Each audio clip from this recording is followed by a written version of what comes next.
Dooley Noted, 5/2/2017. Hi, I'm Dr. Kathy Dooley. I'm here at the amazing St. George's University in Grenada, West Indies on visiting professorship. And I want to take this time to help out a few of my students who are struggling with cranial nerves and how to remember them and how to locate them within the skull. So I developed a little chart for you that you're welcome to freeze frame. The chart here involves each cranial nerve, the foramen through which it passes primarily, along with its modality and some major functions of each of the nerves, as well as some mnemonics to help you out. So I'll give you a second to screenshot that in case you need to do that. Okay, so let's go over just the cranial nerves by name, and there's a mnemonic to help you remember. I'll go over that in a second. Cranial nerves are numbered by a Roman numeral, so it's 1, 2, 3, 4, 5, 6, 7, 8, 9, 10, 11, and 12. And their names are olfactory for cranial nerve 1, cranial nerve 2, optic nerve, cranial nerve 3, ocular motor, cranial nerve 4, trochlear, cranial nerve 5, trigeminal, cranial nerve 6, abducens, cranial nerve 7, facial, cranial nerve 8, vestibulocochlear, cranial nerve 9, glossopharyngeal, cranial nerve 10, vagus, cranial nerve 11, accessory, often called spinal accessory, and cranial nerve 12, hypoglossal nerve. The mnemonic to remember the names is O-O-O, to touch and feel, very good velvet heaven. And you can see I underlined each of those letters for you to help you remember that. Now, I am not one to promote any kind of scandalous types of mnemonics, but if you would like to make any of these mnemonics scandalous, you actually will remember it better. You're not a pervert because you want to do things that are a little bit more scandalous to remember things. It's actually the amygdala. The amygdala is your center for those things that are kind of naughty, and also it's part of the limbic system for memory. So sometimes if you can make it a little bit scandalous for yourself, you might remember it better. I'm going to give you clean versions because, you know, that's the way I roll. I'm a little bit more professional, so I want to make sure that you guys know that you can do that if it makes you feel more comfortable. All right, so remembering that O-O-O, to touch and feel, very good, velvet heaven, is the first letter of those 12 cranial nerves. You can then move over to the foramina, the major foramina through which they pass, the primary foramina. For cranial nerve 1, it's the cribriform plate of the ethmoid bone. For cranial nerve 2, optic nerve, it's the optic canal of the sphenoid bone. For ocular motor, it's the superior orbital fissure, which we abbreviate SOF. That's between the lesser and greater wings of the sphenoid bone. Trochlear also through that hole. Trigeminal is split into 3 divisions, trigeminal, so 3 roots. So the first division we often call V1, or the ophthalmic division of trigeminal, goes through the superior orbital fissure. Rotundum, the R in rotundum will help us out later, that's for V2. For V3, ovale, that's the mandibular division, and it goes through ovale. All 3 of these holes are in the sphenoid bone, and they're very much in relationship to each other from anterior to posterior. Abducens goes through the superior orbital fissure. Facial goes through the internal acoustic meatus, which is a part of the petrous part of the temporal bone. Vestibular cochlear also goes through this same hole. And then glossopharyngeal, vagus, and spinal accessory nerves go through the jugular foramen, a hole between the occipital bone and the temporal bone. The hypoglossal canal is completely embedded within the occipital bone and goes through the hypoglossal canal. The cranial nerve 7, facial, also goes through another hole called the stylomastoid foramen, but only its motor part.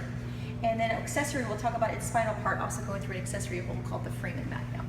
So if you need a mnemonic to help you remember all those copious holes, there's a mnemonic right over here for the foramina, the primary foramina through which they pass. Come on, Sophia, Sophia, Sophia, right on, Sophia.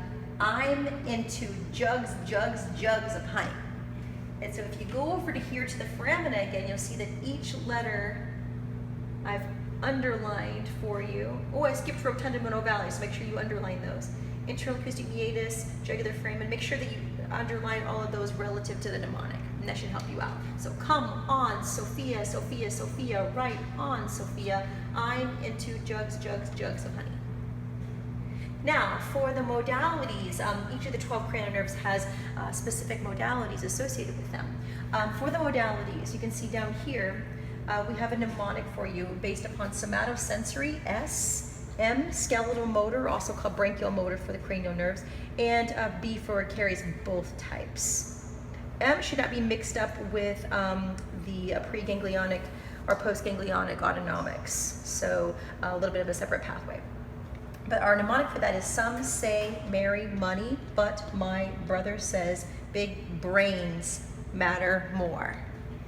And you can see by modality, we have the S's and the M's related to that. Some say marry money, but my brother says big brains matter more. And some various definitions of what these nerves actually deliver. So let's show you the foramina actually in a skull. Now we've removed the calvarium here. The calvarium is now removed. So we're actually looking at a superior view from the inside of the skull. We can see the anterior, middle, and posterior cranial fossae. The brain, of course, has been removed along with the spinal cord, the brain stem, and the cerebellum. All of those contents are absent. So now you can actually see the osteology and the foramina through which all these cranial nerves pass. If we go to the anterior cranial fossa, so here, you can see the crista galli, this rooster-like crest of the ethmoid bone, and you can see this cribriform plate, a sieve-like area full of holes. Cribriform refers to this area looking sieve-like. The cranial nerve 1 olfactory axons actually pass through this cribriform plate on their way to get to the olfactory tract. So it's the sole foramen that you're going to find regarding the cranial nerves in the anterior cranial fossa. As you get to this thing that kind of looks like a Batman structure, these are the lesser wings of the sphenoid. And the lesser wings of the sphenoid bone are going to help you denote the optic canal. The optic canal is going to be on either side, right here. And that's cranial nerve 2 for vision. If I tilt upwards and you see the greater wing of the sphenoid here, the lesser wing of the sphenoid here, the major fissure passing between those is the superior orbital fissure. The superior orbital fissure between the greater and lesser wings of the sphenoid allows for passageway for cranial nerves 3, 4, ophthalmic division of trigeminal, which is V1, and cranial nerve 6. As we pass posterior to that, that's how you find foramen rotundum. Now, foramen rotundum, as you can see in this cadaver, is not going straight down, but actually forward. As I pass this through, the pipe cleaner actually disappears. So this foramen rotundum is a passageway for the maxillary division of trigeminal, V2. And then right behind foramen rotundum is foramen ovale, an oval-shaped hole in the sphenoid bone. And this is for the third division of trigeminal, called the mandibular division, or V3. So you can really look and see the 3 divisions of trigeminal, the largest cranial nerve, V1, V2, V3. Now these are all in the middle cranial fossa. Now we have to head to the posterior cranial fossa, which is actually behind this petrous ridge of the temporal bone. And you can see this thing that looks like a dragon right here. And the I of the dragon stands for internal acoustic meatus. And this is going to be for cranial nerves 7 and 8. It's in the temporal bone. So cranial nerves 7 and 8. And then the mouth of the dragon here is the jugular foramen. It's actually between this petrous part of temporal bone and the occipital bone. So the jugular foramen is a large fissure-like foramen between 2 bones. And this is for the passage of cranial nerves 9, 10, and 11.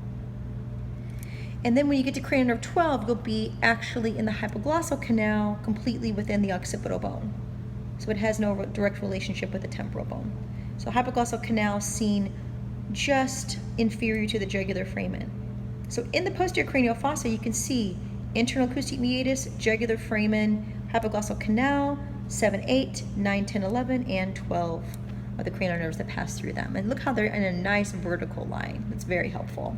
This gigantic hole that you're seeing here is the foramen magnum. Now, cranial nerve 11, spinal accessory nerve, the spinal portion from C1 to C5, according to most texts, that will actually traverse upwards coming through the foramen magnum. So this cranial nerve 11, the part that we usually regard innervating the SCM and trap, actually comes from cervical ventral rami. So it's actually not the brain stem that's innervating those 2 muscles, but spinal, cervical, ventral rami. If I flip this around, you can actually see the motor part of cranial nerve 7 actually gets to the face via this little hole you see here called the stylomastoid foramen. It's between the mastoid bone and the styloid process of this temporal bone. So mastoid process, styloid process, stylomastoid foramen. So these are two parts of the temporal bone. And so the hole between them is called the stylomastoid foramen. So the motor part of facial nerve actually comes to the face through this hole. And there you go. That's a nice review of all 12 cranial nerves as they pass through their respective foramina. Don't forget the extra or secondary foramina through which things pass, like cranial nerve 7 through stylomastoid foramen, cranial nerve 11 through the foramen magnum. This, of course, is not the limitation of these foramina. You know that other structures pass through these different foramina, but if you're looking at just cranial nerves, this is a nice little study guide to help you out. If you have any questions, feel free to email me at drkathydooley@gmail.com, and I hope this helps with your studies. Duly noted.